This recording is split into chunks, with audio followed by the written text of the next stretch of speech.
അമ്മ ഇന്ന് രാവിലെ നല്ല തിരക്കിലാന്ന് തോന്നുന്നു. എന്താണ് അമ്മ രാവിലെ പരിപാടി? രസക്കറിയാണ് ഉണ്ടാക്കാൻ പോകുന്നത്. അപ്പൊ നമുക്ക് രസക്കറിക്ക് ഇപ്പൊ എല്ലാരും മേടിക്കുക എന്ന് പറഞ്ഞാൽ എല്ലാവരും കടയിൽ പോവുക, രസപ്പൊടി കൂട്ട് മേടിക്കൊണ്ടൊന്ന് രസക്കറിക്ക്. പക്ഷെ അതിന്റെ ഒന്നും ഒരാവശ്യവും നമുക്കില്ല. നമ്മുടെ വീടുകളിൽ ഉണ്ടാക്കുന്ന സാധനങ്ങളൊക്കെ ഇട്ട് നല്ല അടിപൊളി രസക്കറി നമുക്ക് വെക്കാം. എളുപ്പത്തിൽ വെക്കുകയും ചെയ്യാം. നമുക്ക് നല്ല രുചിയുമാണ്. നമുക്ക് വെറുതെ ആയി വെച്ചിട്ട് രസക്കറി കുടിച്ച് നമ്മുടെ വയറിനൊരു നല്ല ഒരു സുഖമുണ്ട്. അപ്പൊ അങ്ങനെ രസക്കറിയാണ്. നിങ്ങൾക്ക് ഈ രസക്കറി ഇഷ്ടപ്പെടുക, നിങ്ങൾ ഇപ്പൊ തന്നെ നമുക്ക് ലൈക്കും കമന്റും ചെയ്യണം. ലൈക്ക് ചെയ്യാനും കമന്റ് ചെയ്യാനും മറക്കരുത്. പിന്നെ ഒരു കാര്യമാണ് പറഞ്ഞോട്ടെ, നമ്മളിപ്പോ ഈ രസക്കറി ഓണം ഒക്കെ ആയതുകൊണ്ട് തന്നെ രസക്കറി മസ്റ്റ് ആണ് അല്ലെ, ഓണസദ്യക്കൊക്കെ. അപ്പൊ അതുകൊണ്ട് തന്നെ നമ്മൾ ഈ ദിവസങ്ങളിൽ രസക്കറി മാത്രമല്ല ഓണസദ്യയിലുള്ള ഓരോരോ ഐറ്റംസും അല്ലെ, സദ്യ റെസിപ്പീസ് എല്ലാം നമ്മൾ ഈ ദിവസങ്ങളിൽ അപ്ലോഡ് ചെയ്യുന്നുണ്ട് ചാനലിൽ. അതുകൊണ്ട് തന്നെ നിങ്ങൾ സബ്സ്ക്രൈബ് ചെയ്തിട്ടില്ലെങ്കിൽ ജസ്റ്റ് ഒന്ന് സബ്സ്ക്രൈബ് ചെയ്ത് സപ്പോർട്ട് ചെയ്യണം. അതോടൊപ്പം തന്നെ നിങ്ങൾ കമന്റ്, അമ്മ പറഞ്ഞു, കമന്റ് അറിയിക്കാനായിട്ട് മറക്കരുത്. പിന്നെ മറ്റൊരു കാര്യം എന്താ വെച്ചിട്ടുണ്ടെങ്കിൽ ഹൈപ്പ് ചെയ്യാൻ ഓർമ്മിപ്പിക്കുകയാണ്. വീഡിയോ ഒന്ന് ഹൈപ്പ് ചെയ്ത് കൊടുക്കണം. താഴെ ഹൈപ്പ് ബട്ടൺ ഉണ്ട്, ഹൈപ്പ് ചെയ്യണം, ഷെയർ ചെയ്യണം, ഇതെല്ലാം ഓർമ്മിപ്പിക്കുകയാണ്. പിന്നെ ഒരു കാര്യമുണ്ട്, നമ്മളുടെ ഈ ഒരു ഓണം സദ്യക്ക് മാത്രമല്ല കേട്ടോ, നമ്മുടെ വീട്ടിൽ ഒരു കറി ഇല്ലാണ്ടിരിക്കുകയാണെങ്കിലും പെട്ടെന്ന് 1-2 ഐറ്റംസ് വെച്ചിട്ട് നമുക്ക് രസക്കറി ഉണ്ടാക്കാം. ഒരു പപ്പടം ഉണ്ടെങ്കിൽ അടിപൊളിയാണ് നമ്മുടെ ഊണ. പിന്നെ അതുമല്ല, രസക്കറി ഉണ്ടെങ്കിൽ കുറെ ദിവസത്തേക്ക് ഇരിക്കുകയും ചെയ്യും ഈ രസക്കറി അല്ലെ, 3-4 ദിവസം ഇരിക്കും രസക്കറി ഇരിക്കും. അപ്പൊ അതുകൊണ്ട് തന്നെ നമുക്ക് പെട്ടെന്ന് ഉണ്ടാക്കാവുന്ന രസക്കറി, ഈസി രസക്കറി എങ്ങനെയാണ് ഉണ്ടാക്കണം നിങ്ങൾ കണ്ടേക്കാം അല്ലേ. അപ്പൊ നമ്മൾ രസക്കറിക്ക് നമുക്ക് ചതച്ചെടുക്കേണ്ട കുറെ സാധനങ്ങളുണ്ട്. അതാണ് ഞാനിപ്പോ എടുത്തു വെച്ചിരിക്കുന്നത്. അതെന്താണെന്ന് ചോദിച്ചു കഴിഞ്ഞാൽ, ഒരു കഷ്ണം ഇഞ്ചി, നമ്മുടെ കറിയുടെ അളവനുസരിച്ച് നമുക്ക് സാധനങ്ങൾ എടുത്താൽ മതി. ഒരുപാട് നമ്മൾ എടുക്കരുത്. നമ്മുടെ അത്യാവശ്യമുള്ള കറികളാണ് ഞാനിപ്പോ വെക്കുന്നത്. ഒരു 3 ദിവസത്തേക്കുള്ള കറിയാണ് വെക്കുന്നത്. 3 ദിവസത്തേക്കുള്ള കറി ഞങ്ങൾ 3 പേരേ ഉള്ളൂ, അതുകൊണ്ട് ഞങ്ങൾക്ക് കുറച്ച് മതി അല്ലേ. അപ്പൊ ഒരു കഷ്ണം ഇഞ്ചി എടുത്തിട്ടുണ്ട് ഞാൻ. പിന്നെ അതുപോലെ ഒരു 5-6 കഷ്ണം ചുമന്നുള്ളി എടുത്തിട്ടുണ്ട്. അതുപോലെ തന്നെ വെളുത്തുള്ളി വേണം. അത് ഒരു 5-8 കഷ്ണം ഉണ്ട്. ചെറിയ വെളുത്തുള്ളി അതിൽ ഒരു 10 കഷ്ണമെങ്കിലും കാണും. പിന്നെ 3 വറ്റൽമുളക് എടുത്തിട്ടുണ്ട്. അത് ഇതൊക്കെ നമുക്ക് ചതച്ചെടുക്കേണ്ടത്. അതുപോലെ തന്നെ അതേ കുരുമുളക് നമ്മൾ പൊട്ടിച്ചെടുക്കണം. ഒരുപാട് അരയരുത്. കുരുമുളകൊന്നും പൊടിയരുത്. കുരുമുളകൊന്ന് ചതച്ചെടുക്കാവുള്ളൂ. അപ്പൊ ഇത്രയും സാധനങ്ങൾ നമുക്ക് കല്ലേ വെച്ച് നമുക്കൊന്ന് ചതച്ചെടുക്കണം നമ്മുടെ രസക്കറിക്ക്. പിന്നെ നമുക്ക് ആവശ്യമുള്ളത് പച്ചമുളകാണ്. പച്ചമുളകായാലും കാന്താരി ആയാലും നമ്മുടെ ഈ ഒരു കുരുമുളകാണ് ആദ്യം. അപ്പൊ കല്ല് നനഞ്ഞു പോയ കുരുമുളക് കുഴഞ്ഞിരിക്കും. ഇങ്ങനെ ഒന്ന് പൊടിച്ചു അല്ലേ, അത്രയും മതി. കല്ലിട്ടൊന്ന് ഉരുട്ടി, അത്രേ ഉള്ളൂ അല്ലേ. എല്ലാം ഒന്ന് പൊട്ടി. ഇത് പൊടിച്ചിട്ട് വേറെ മാറ്റി വെക്കും അല്ലേ. ഇതെല്ലാം മാറ്റി വെക്കും. ഒന്നിച്ചല്ല പൊടിക്കണം അല്ലേ. കണ്ടോ, നമ്മുടെ കുരുമുളക് ഈ ഒരു പരുവത്തിൽ നമ്മള് ഒന്ന് പൊട്ടിച്ച് ഒരു പാത്രത്തിൽ, അതേ പാത്രത്തിൽ തന്നെ മാറ്റി അങ്ങ് വെച്ചേക്കുവാണ് കേട്ടോ. ഇനിയിപ്പോ എന്താ വെച്ചാൽ വറ്റൽമുളകാണ്. അതും ഇതുപോലെ പൊടിച്ചാണ് എടുക്കണേ. ചതച്ച് പൊട്ടിച്ചെടുക്കുകയാണ് അതും അല്ലേ. അതും വേറെയാണോ മാറ്റി വെക്കുന്നത്? ഇതെല്ലാം വേറെ മാറ്റി വെക്കും. ചുവന്നുള്ളി, ഇഞ്ചി എല്ലാം കൂടെ ഒന്നിച്ചാണ്. മുളകുകൾ രണ്ടും വേറെ മാറ്റി വെക്കണം അല്ലേ. ഈ ഒരു പരുവത്തിലാണ് വറ്റൽ മുളക് ചതച്ചേക്കുന്നത് അല്ലേ. ഒന്ന് കാണിച്ചാമേ. കണ്ടോ, ഇത്രയും പരുവത്തിൽ കണ്ടോ, ഇതുപോലെ മൊത്തം അങ്ങ് അരയും ഒന്നും ചെയ്തില്ല, വെള്ളവും തൊട്ടിട്ടില്ല, ജസ്റ്റ് ഒന്ന് പൊടിച്ചേക്ക്. അതുപോലെ നമ്മള് ഈ ക്രഷ്ഡ് ആയിട്ടുള്ള കിട്ടുമല്ലോ ചില്ലി ഫ്ലേക്സ് ഒക്കെ, അതിനേക്കാളും അത്രയും പൊടിച്ചിട്ടുമില്ല കേട്ടോ ഇത്. ഇനി നമുക്ക് ഇഞ്ചിയാണ് കേട്ടോ നമ്മള് പൊട്ടിച്ചെടുക്കുന്നത്. അത് നമ്മൾ ഇതുപോലെ ചതച്ചെടുക്കുവാണ്. അടുത്ത നമ്മള് വെളുത്തുള്ളിയാണ് ചതക്കുന്നത്. അപ്പൊ ഇഞ്ചിയും ചതച്ച് വേറെ തന്നെ വെച്ചേക്കണം അല്ലേ. എല്ലാം വേറെ വെച്ചിട്ടുണ്ട് നമ്മള്. വെളുത്തുള്ളിയും ചതച്ചെടുത്തു. അടുത്ത നമുക്ക് ചുവന്നുള്ളിയും കൂടെ ചതച്ചെടുക്കാം. അത് ഇങ്ങനെ ഒന്ന് ഉരുട്ടിയാൽ മതി, അരക്കൊന്നും ചെയ്യരുത്. അരക്കരുത്.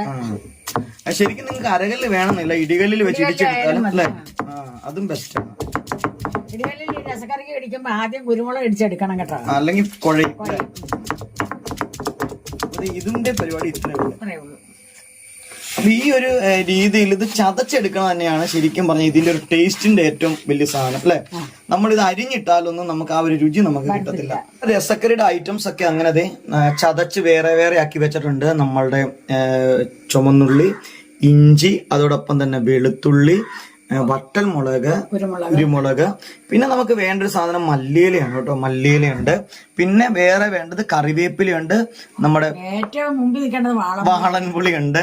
പിന്നെ നമ്മുടെ പച്ചമുളക്, തക്കാളിക്ക അല്ലെ. ഇത്രയും സാധനങ്ങളാണ് ഉള്ളത്. ഇനി നമ്മൾ നേരെ നമ്മളിത് കുക്ക് ചെയ്യാനായിട്ട് പോവാണ്. നമുക്ക് പച്ചമുളക് ഒന്ന് പൊട്ടിക്കാം. പച്ചമുളക് ഇങ്ങനെ പൊട്ടിക്കാവുള്ളൂ അല്ലേ. നടുവേ കുരുകുരാന്നൊന്നും കീറരുത് അല്ലേ. കുരുകുരാന്ന് അരിയരുത് അല്ലേ. അരി ഇച്ചിരി വലിപ്പത്തിൽ കിടക്കണം അല്ലേ? നീളത്തിൽ ഇങ്ങനെ ഇടയ്ക്കൂടെ ഒന്ന് നമ്മൾ കോം വെട്ടി അല്ലെ പൊട്ടിത്തെറിക്കും പച്ചമുളക് കേട്ടോ. അപ്പൊ അത് അത്രയും നമ്മൾ ചെയ്തിട്ടുണ്ട്. ഇനി നമ്മൾ തക്കാളിയും കൂടെ അരിഞ്ഞു വെക്കാം. തക്കാളിയുടെ തൊലി നമ്മളൊന്ന് ചെത്തിക്കളയും. ഇങ്ങനെ ഇതിന്റെ ഇത് പുറത്തെ തൊലി കളഞ്ഞിട്ടാണ്. അപ്പൊ നമുക്ക് വരട്ടാൻ എളുപ്പമാണ്. തക്കാളി ഇങ്ങനെ നമ്മൾ കുനുകുന അരിയും, തൊലി ചെത്തി കളഞ്ഞതിന് ശേഷം അല്ലേ? അപ്പൊ വഴറ്റാനുള്ള എളുപ്പത്തിന് വേണ്ടിയാണ് അങ്ങനെ അല്ലേ? അതല്ലെങ്കിൽ നീളത്തിലൊക്കെ അരിഞ്ഞിടുന്ന ആൾക്കാരുണ്ട്. അപ്പൊ നമ്മളിങ്ങനെ ചെറുതായിട്ട് അരിഞ്ഞിടുവാണെങ്കിൽ ഒന്ന് വഴണ്ടി കിട്ടാനായിട്ട് ഒരു എളുപ്പമുണ്ട് അല്ലേ?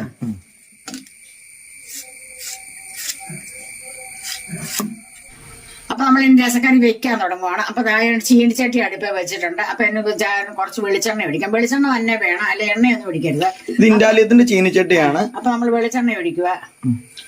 നമുക്ക് നല്ല സാധാരണ നമ്മള് വിറകടുപ്പിലൊക്കെ ആണെങ്കിൽ നമുക്ക് സാധാ ചട്ടിയിൽ അല്ലേ, മൺചട്ടിയിലും മൺകലത്തിലും ഒക്കെ നമുക്ക് ഉണ്ടാക്കുമ്പോഴാണ് കൂടുതൽ ടേസ്റ്റ് കിട്ടുന്നത് അല്ലേ? അപ്പൊ നമ്മള് വെളിച്ചെണ്ണ ചൂടായിട്ടുണ്ട് കേട്ടോ. ഇതിപ്പോ അമ്മയ്ക്ക് വയ്യാത്തതുകൊണ്ട് അമ്മയ്ക്ക് പെട്ടെന്ന് ഉണ്ടാക്കാൻ വേണ്ടിയിട്ടാണ്. അമ്മ പെട്ടെന്ന് ഉണ്ടാക്കുന്ന രസക്കറി ആയതുകൊണ്ടാണ് ഇങ്ങനെ.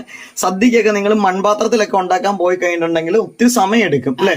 സമയം വേണം. ഇതപ്പോ സ്പീഡിൽ പരിപാടി കഴിയും. അപ്പൊ കടുകിടാം.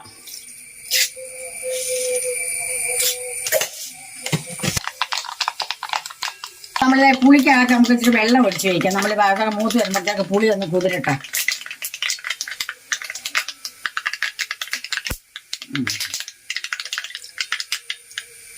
അപ്പൊ ഇനി നമ്മുടെ കടുക് പൊട്ടി നമ്മൾ ഇനി ആദ്യമായിട്ട് ഇടാൻ പോകുന്നത് പച്ചമുളകാണ്. ഒന്നിച്ച് നമ്മൾ ഇടരുത്. ഇപ്പൊ നമ്മളിനി ഇഞ്ചി ഇടുന്നുണ്ട്. പച്ചമുളക് ഏകദേശം ഒന്ന് വാടി തുടങ്ങിയിട്ടുണ്ട്. ഇനി ഇഞ്ചിയും കൂടെ ഇടാൻ. അങ്ങനെ ഓരോന്നും പല രീതിയിൽ ഇടുന്നത് കൊണ്ടാണ് പലതായിട്ട് നമ്മള് ചതച്ചമ്മ വെച്ചത് അല്ലേ? ഓ ഐ സി. ഇനി വെളുത്തുള്ളിയാണ് അടുത്ത് നമ്മൾ ഇടുന്നത്. വെളുത്തുള്ളിയും ചുവന്നുള്ളിയും കൂടെ നമുക്ക് ഒന്നിച്ചിടാം. അപ്പൊ നമ്മുടെ മുളകൊക്കെ ഇവിടെ ഇരിക്കുവാണ്, കുരുമുളക് ഇതൊക്കെ ഇവിടെ ഇരിക്കുവാണ്, തക്കാളിയൊക്കെ ഇവിടെ ഇരിക്കുകയാണ്. ഇപ്പൊ ഇത് നമുക്കൊന്ന് ഇളക്കി കൊടുക്കാൻ.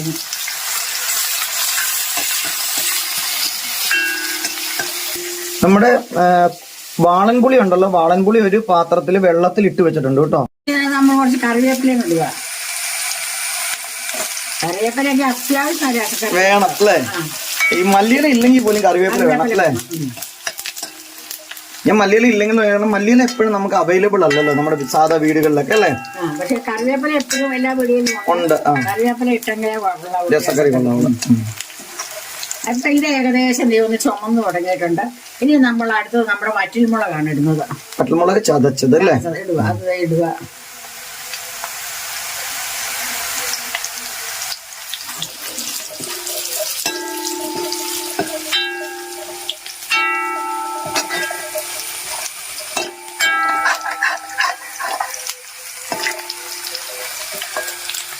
അപ്പൊ നോക്കി രസക്കറിയിൽ ഈ സാധനങ്ങളൊക്കെ കണ്ടോ നന്നായിട്ടൊന്ന് ഫ്രൈ ആവുന്നുണ്ട്, കണ്ടില്ലേ? ഈ ഒരു രീതിയിലേക്ക്. അങ്ങനെ രസക്കറി ഉണ്ടാക്കാൻ നല്ല ടേസ്റ്റും ആ ഒരു നാടൻ ഫ്ലേവർ ഒക്കെ നമുക്ക് കിട്ടും. നല്ല ജസ്റ്റ് ഒന്ന് വാട്ടി എടുത്തിട്ട് നമ്മൾ ഇട്ട് കഴിഞ്ഞിട്ടുണ്ടെങ്കിൽ കാര്യമില്ല അല്ലേ? അപ്പൊ അത് ഇങ്ങനെ ആയിട്ടുണ്ട്. ഇനി എന്താ മീലേക്ക് ഇടാൻ പോകുന്നത്? കുരുമുളക് പൊടിയാണ് ഇടുന്നത്. ഓക്കെ, കുരുമുളക് പൊടിയല്ല, നമ്മൾ ചതച്ചത് അല്ലേ? വീഴും കണ്ടില്ലേ നിങ്ങൾ? ഒരു ചതഞ്ഞത് പൊടിയായിട്ട് ഇട്ട് കഴിഞ്ഞാൽ നമ്മുടെ രസക്കറിക്ക് ഒരു ടേസ്റ്റ് കിട്ടത്തില്ലേ? കടിക്കണം. ആ, അപ്പൊ ഇനി നമ്മുടെ തക്കാളിയാണ് വിടാൻ പോകുന്നത്. ലാസ്റ്റ് ആണ്. കുരുമുളക് ഒത്തിരി അങ്ങ് മൂപ്പിക്കേണ്ട ആവശ്യമില്ല അല്ലേ? തക്കാളി കൊണ്ട് പയ്യെ ഒന്ന് ചൂടായാൽ മതി കുരുമുളക്. തക്കാളി ഇട്ട് ഇനി നമ്മുടെ മല്ലിയിലയാണ് ഇരിക്കുന്നത്. മല്ലിയില നമ്മൾ ഏറ്റവും ലാസ്റ്റ് ആണ് മല്ലിയില ചേർക്കുന്നത് അല്ലേ? വാങ്ങാൻ നേരത്തെ ചേർക്കുന്നത്. അപ്പൊ ഇനി ഇത് തക്കാളി ഇനി നന്നായിട്ടൊന്ന് വഴണ്ടി വന്നു അല്ലേ അമ്മേ? എന്തോരം വഴകണം? നന്നായിട്ട് വഴകണം തക്കാളിക്ക്? നന്നായിട്ടൊന്നും വേണ്ട. തക്കാളി ആയിക്കോളൂ അല്ലേ? അപ്പൊ നോക്കൂ, നമ്മുടെ തക്കാളിക്ക് നമ്മളിത് ഏകദേശം ഒന്ന് വഴണ്ടിട്ടുണ്ട്. ആ ഒരു സമയപ്പോഴത്തെ ബാക്കി ഐറ്റംസ് കുറച്ചും കൂടി ഒന്ന് നന്നായിട്ട് ഫ്രൈ ആയിട്ടുണ്ട് കേട്ടോ. ഇനി ഇതിലേക്ക് എന്താണ് ഒഴിക്കാൻ പോകുന്നത്? വാളംപുളി പിഴിഞ്ഞത്. നമ്മുടെ വാളപ്പുളിയുടെ വെള്ളം അങ്ങ് പുളി ആവശ്യത്തിന് നമ്മൾ ഓരോരുത്തരും പുളിക്ക് അനുസരിച്ച് വേണം പുളി ചേർക്കാനായിട്ട് അല്ലേ?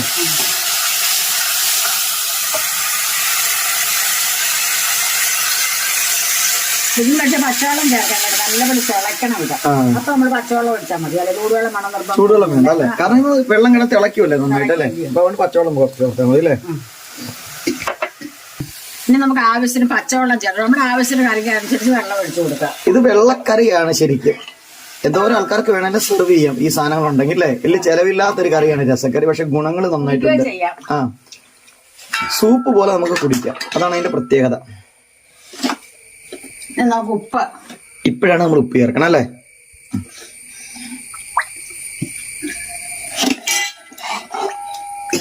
നോക്കിയിട്ട് പിന്നെ വീണ്ടും ഇടാം. അപ്പൊ കറിക്കകത്ത് നമ്മൾ വെള്ളമൊക്കെ ആവശ്യത്തിന് ചേർത്ത് ഉപ്പും ചേർത്ത് ഇനി ഇതിനകത്ത് ചേർക്കാൻ പോകുന്ന ഉലുവാപ്പൊടിയാണ്. ഉലുവാപ്പൊടി ഇതെല്ലാം കൂടെ കിടന്ന് തിളയ്ക്കണം. അത് എത്ര ഉലുവാപ്പൊടി നമ്മൾ വറുത്ത് പൊടിച്ച ഉലുവയാണ്. ഉലുവ പൊടി ഇല്ലെങ്കിൽ ഞങ്ങൾ ഉലുവായിട്ട് കടുവ് പൊട്ടിച്ചാലും മതി കേട്ടോ. ഇല്ലെങ്കിൽ പക്ഷെ ഉലുവ പൊടിയായിരിക്കും പൊടിയാണ് ഏറ്റവും നല്ലത്. അപ്പൊ ആ ഉലുവാപ്പൊടി ഇട്ടിട്ടുണ്ട്. നമ്മൾ കുറച്ച് കായപ്പൊടി. അപ്പൊ നമ്മൾ ഇത്രയും കായപ്പൊടിയും ഇടുന്നുണ്ട്. കായത്തിന്റെ മണം മുമ്പിൽ നിൽക്കണം. സാമ്പാറിലെ പോലെ തന്നെ കൂടുതൽ വേണം രസക്കറിക്ക് ഉലുവാപ്പൊടിയോ കായപ്പൊടി. അപ്പൊ ആ കായപ്പൊടിയുടെ ഒരു മണം നമ്മൾ അടിക്കണം. അപ്പൊ അതാണ് ആ രസക്കറിയുടെ രുചി വരുന്നത്. അന്നേരമാണ്. അപ്പൊ നമ്മള് കായപ്പൊടിയും ചേർത്ത് ഉലുവാപ്പൊടി ചേർത്ത് ഉപ്പ് ചേർത്തു. ഇനി എന്തെങ്കിലും ഇപ്പൊ ചേർക്കാനുണ്ടോ? നമ്മളത് തിളച്ച് കഴിഞ്ഞിട്ടാണ് ബാക്കി പരിപാടി അല്ലേ? അപ്പൊ ഇനി ഒരു കാര്യം നന്നായിട്ട് തിളക്കട്ടെ അല്ലേ? വെട്ടി തിളക്കണം ശരിക്കും അല്ലേ? തിളക്കുക എന്ന് പറഞ്ഞാൽ തിളയ്ക്കുമ്പോ തന്നെ വാങ്ങരുത്, കുറെ നേരം നിന്ന് തിളക്കണം. അതെന്താ ഈ തിളച്ചിട്ട് വേണം നമ്മളെ ഫ്രൈ ആയിട്ടുള്ള ഇഞ്ചിയുടെയും വെളുത്തുള്ളിയുടെയും ഉള്ളിയുടെയും ഒക്കെ ആ ഒരു എസൻസ് എല്ലാം ഈ ഒരു ചാറിലേക്ക് ഇറങ്ങണം നന്നായിട്ട്. അതുകൊണ്ട് നന്നായിട്ട് വെട്ടി തിളപ്പിക്കണം ഇനി ഈ കറി അല്ലേ? അപ്പൊ നമ്മുടെ കറി നന്നായിട്ട് തിളച്ചോണ്ടിരിക്കുവാണ്. ഒരു ശകലം നേരം ഇരുന്ന് തിളയ്ക്കണം. അപ്പൊ തിള വന്നാലുടനെ നമ്മൾ വാങ്ങരുത്, അതിനകത്തൊന്ന് വെന്തിറങ്ങണം. അപ്പൊ പിന്നെ ഒരു കാര്യം കൊണ്ട് നിങ്ങൾക്ക് അത്യാവശ്യക്കാരോ അല്ലെങ്കിൽ രുചി അത് കൂടുതൽ വേണ്ടുന്ന ഒരു ശകലം ശർക്കര വേണേ ചേർക്കാം, വേണ്ടെങ്കിൽ ചേർക്കണം. പക്ഷെ ഞാൻ അങ്ങനെ ശർക്കര ചേർക്കാറില്ല. ശർക്കര ചേർത്ത് കഴിഞ്ഞാൽ കുറച്ച് ദിവസത്തേക്ക് ഇരിക്കത്തില്ല ഈ കറി, കേടാവും. അപ്പം ഒരു ചെറിയ മധുരം കൊണ്ടുണ്ടെങ്കിൽ ഒരു പ്രത്യേക രുചിയുണ്ട് അന്നേരം, അത്രേ ഉള്ളൂ. അപ്പൊ അതേ കറി ശർക്കര ചേർക്കണ ഈ സമയത്ത് ഒരു കുഞ്ഞു കട്ട ശർക്കര ഇട്ട് കൊടുത്താൽ മതി. അപ്പൊ നമ്മുടെ കറിയാണ് നന്നായിട്ട് വെട്ടി തിളയ്ക്കുന്നുണ്ട്. അപ്പൊ നമ്മൾ ഇനി ഇത് വാങ്ങാൻ പോകണം. വാങ്ങാറാകുമ്പോഴാണ് നമ്മൾ ഈ അരിഞ്ഞു വെച്ചേക്കുന്ന മല്ലിയിലയും ഇടുന്നത്. അപ്പൊ ഇനി നമുക്ക് തീ കെടുത്താം. ഞാൻ മല്ലിയില അത് കിടന്ന് വാടി വെന്തോളും. ആ ചൂട് മതി. അപ്പൊ നമ്മൾ തീ ഓഫ് ചെയ്തു. അപ്പൊ ഞാൻ നേരിട്ട് വട്ടക്കലത്തിലാണ് നമ്മുടെ കറി ഒഴിച്ചു വെച്ചിട്ടുണ്ട്. പക്ഷെ നമ്മൾ കലത്തിനകത്ത് വെക്കുന്നതാണ് രുചി രസക്കറിക്ക്. മൺകലത്തിൽ തന്നെ വെക്കണം. അപ്പൊ ഞാൻ സാധാരണ വെക്കാറില്ല. ഇപ്പൊ എനിക്ക് തന്നെ തീരെ ഒരു സുഖമില്ല. ഷുഗർ ഒക്കെ ഉള്ളത് കൊണ്ട് രാവിലെ ഒരു തലകറക്കം പോലൊക്കെ തോന്നുന്നുണ്ട്. അപ്പൊ ഞാൻ പെട്ടെന്ന് വെക്കാനെ കൊണ്ടാണ് ഈ ഗ്യാസിൽ തന്നെ വെച്ചത്. അപ്പൊ ഓണത്തിനൊക്കെ പിന്നെ നമ്മൾ ഗ്യാസിൽ തന്നെ വെക്കും. നമുക്കിപ്പോ സാധാരണ എല്ലാ വീടുകളിലും ഈ മൺകലം കുറവാണ്. മൺകലം കുറവ് മാത്രമല്ല, നമുക്ക് ഒത്തിരി കറി വെക്കേണ്ടി വരുമ്പോ നമുക്ക് പെട്ടെന്ന് ഉണ്ടാക്കാൻ പറ്റത്തില്ല അല്ലെ? അതുപോലെ ഓണത്തിന് സദ്യ എന്ന് പറഞ്ഞാൽ 11:30 ആകുമ്പോഴത്തേക്കും 11:30 അല്ലെ 12 മണിക്കുമ്പോ സദ്യ വിളമ്പണം. അപ്പൊ നമുക്ക് അത്രയും സാധനം തീരണമെങ്കിൽ നമ്മൾ മൺകലത്തിൽ നമ്മളെല്ലാം കുക്ക് ചെയ്യാൻ പോയിട്ടുണ്ടെങ്കിൽ നമുക്ക് താമസം വരും. അല്ലെ അതുപോലെ ആളും പേരും ഉള്ളവർക്കാണെങ്കിൽ എളുപ്പമാണ് അല്ലെ? എന്നെ പോലെ ഒരാളൊക്കെ ഉള്ളവർക്ക് ബുദ്ധിമുട്ടാണ്. അപ്പൊ നിങ്ങളുടെ സൗകര്യം അനുസരിച്ച് നിങ്ങളുടെ പാത്രത്തിനകത്ത് വെക്കാം. എന്തായാലും വിളമ്പാൻ നേരത്തെ ഇതുപോലെ ഒരു മൺകലത്തിലേക്ക് ഉണ്ടെങ്കിൽ ഒഴിച്ചു വെച്ചാൽ അടിപൊളി കാണുമ്പോ അല്ലെ? കാണുമ്പോഴൊക്കെ നല്ലതാണ്. അപ്പൊ നിങ്ങൾക്ക് എന്റെ രസക്കറി ഇഷ്ടപ്പെട്ടെന്ന് ഞാൻ വിശ്വസിക്കുന്നുണ്ട്. അടുത്തൊരു വീഡിയോ വരുന്നവരെ എല്ലാവർക്കും നന്ദി, നമസ്കാരം. അപ്പൊ നിങ്ങൾ ലൈക്കും കമന്റും ഒരിക്കലും മറക്കരുത്. അതുപോലെ ചാനൽ സബ്സ്ക്രൈബ് ചെയ്തില്ല, ജസ്റ്റ് സബ്സ്ക്രൈബ് ചെയ്യാൻ ഓർമ്മിക്കുകയാണ്, ഹൈപ്പ് ചെയ്യാൻ ഓർമ്മിക്കുകയാണ്. അപ്പൊ നമ്മളുടെ രസക്കറി ഒന്നും കൂടെ കാണിക്കാം കേട്ടോ. ഞങ്ങളൊരു 3 ദിവസം കൊണ്ട് കേട്ടോ. പിന്നെ നിങ്ങളിത് ഇതുപോലെയൊക്കെ സെർവ് ചെയ്യുന്ന നേരത്ത് ഇത് കണ്ടോ, അമ്മ ഉണ്ടാക്കിയ തിരികടയാണ് ഇത്. നമ്മുടെ കവുങ്ങിന്റെ ഓല കൊണ്ട് ഉണ്ടാക്കിയ തിരികടയാണ്. അതിന്റെ അകത്തൊക്കെ ഇതുപോലെ ഇങ്ങനെ എടുത്ത് വെക്കുമ്പോൾ തന്നെ കാണുമ്പോൾ തന്നെ ആൾക്കാർക്ക് പ്രസന്റേഷൻ നമുക്ക് നല്ലതാണ്. നമ്മൾ ടേബിളിലൊക്കെ ഇങ്ങനെ തന്നെ കൊണ്ടുവെക്കുമ്പോൾ ആൾക്കാർക്ക് രസക്കറി ഇഷ്ടമില്ലാത്തവർ പോലും ഈ രസക്കറി കഴിച്ചു പോകും അല്ലെ? കുറച്ചെടുത്ത് കഴിക്കും. അപ്പൊ എല്ലാവർക്കും നല്ലൊരു ദിവസം ആശംസിക്കണം. ഓണത്തിന്റെ കൂടുതൽ വീഡിയോസ് നമ്മൾ ചെയ്യുന്നുണ്ട്. ഓണത്തിന്റെ എല്ലാ റെസിപ്പീസും ചെയ്യുന്നുണ്ട്. അതുകൊണ്ട് ചാനൽ എന്തായാലും സബ്സ്ക്രൈബ് ചെയ്യുക, കമന്റ് ഒക്കെ അറിയിക്കണം കേട്ടോ.